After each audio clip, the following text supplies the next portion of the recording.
بسم اللہ الرحمن الرحیم۔ شروع اللہ کے نام سے جو بڑا مہربان نہایت رحم کرنے والا ہے۔ دیکھنے والے آنکھوں کو اور سننے والے کانوں کو لائف ان اسلام کی طرف سے دل کی گہرائیوں سے سلام پیش کرتا ہوں۔ معزز سامعین کرام، حضرت عداس رضی اللہ عنہ کا اسلام لانے کا ایمان افروز واقعہ۔ ابو طالب اور سید خدیجہ رضی اللہ عنہ دونوں کی وفات کے بعد ان حضرت صلی اللہ علیہ وسلم تبلیغ کی غرض سے طائف تشریف لائے۔ طائف بارنوخ شہر ہے اور موسم کے لحاظ سے عرب کا شملہ سمجھا جاتا ہے۔ مکہ معظمہ سے مغرب کی طرف چند میل پر واقع ہے۔ یہاں آن حضرت صلی اللہ علیہ وسلم کو ایسے لوگوں سے سابقہ پڑا جو ظلم سرکشی میں مکہ والوں سے بھی بڑے تھے۔ طائف کے بڑے بڑے چودھریوں نے شرک اچ کو بشکا دیا، جنہوں نے آن حضرت صلی اللہ علیہ وسلم پر پتھراؤ کر کے لہو لہان کر دیا۔ آن حضرت صلی اللہ علیہ وسلم نے انگور کے باغ میں پناہ لے لیا۔ قریش مکہ بڑا چودھری ربیعہ کی ذمہ طائف میں تھی۔ ربیعہ کے دونوں بیٹے شیبہ اور عتبہ یہاں آئے ہوئے تھے۔ رسول اللہ صلی اللہ علیہ وسلم کو اس حال میں دیکھ کر انہیں ترس آ گیا اور اپنے عیسائی غلام عداس کے ذریعے پلیٹ میں انگور کے خوشے رکھ دیے۔ ان حضرت صلی اللہ علیہ وسلم نے بسم اللہ پڑھ کر تناول فرمانا شروع کر دیا۔ بسم اللہ پر عداس کی تعجب کی کوئی حد نہ رہی۔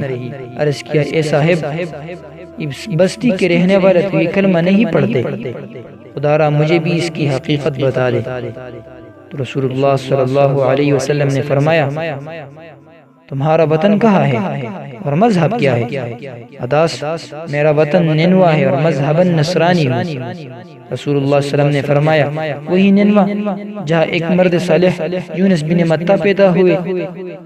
یونس بن متہ بھی اللہ کے رسول تھے۔ عداس، یونس بن متہ کو آپ نے کیسے جانا؟ رسول اللہ صلی اللہ علیہ وسلم، یونس نبی میرے بھائی تھے، میں بھی نبی ہوں۔ رسول اللہ صلی اللہ علیہ وسلم کی زبان سے یہ کلمہ ابھی پوری طرح ادا نہ ہوا تھا۔ عداس نے سر سے پاؤں تک رسول اللہ صلی اللہ علیہ وسلم کے روئے روئے کو بوسا دیا۔ شیبہ یہ منظر دیکھ رہا تھا، اسے رہا نہ گیا۔ غلام واپس لوٹا تو کہا، اے بد نصیب، تو اس شخص سے کس مذہب کی عقیدت کا اظہار کر رہا تھا؟ عداس نے کہا، اس وقت دنیا جہاں میں یہ شخص سب سے بہتر ہے، اس نے مجھے ایسے باتیں بتائی جنہیں دوسرا جان بھی نہیں سکتا۔ شیبہ نے کہا، ارے تیرا دین اس کی دین سے بدری جہاں بہتر ہے، اس کی دین میں نہ چلے جانا۔ اور ایسا ہی ہوا۔ عداس رضی اللہ عنہ کو مسلمان ہو گئے۔ جب شیبہ اور عتبہ جنگ بدر کے لیے نکلے تو عداس مکے سے باہر سنیت الویزا کے نام کے ٹھیلے پر بیٹھے ہوئے تھے۔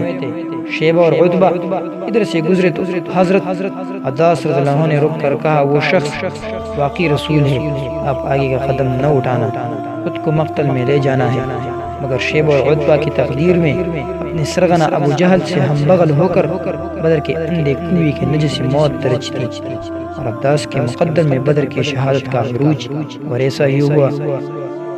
معزز سامعین کرام، اگر آپ کو اسلامی واقعات، اسلامی بیانات اور سبق آموز کہانیوں پر اور بھی ویڈیو چاہیے تو آپ ہمارے چینل کو ضرور سبسکرائب کریں، اور یہ ضرور بتائیے کہ آپ کو یہ ویڈیو کیسی لگی، کمنٹ باکس میں ضرور بتائیے۔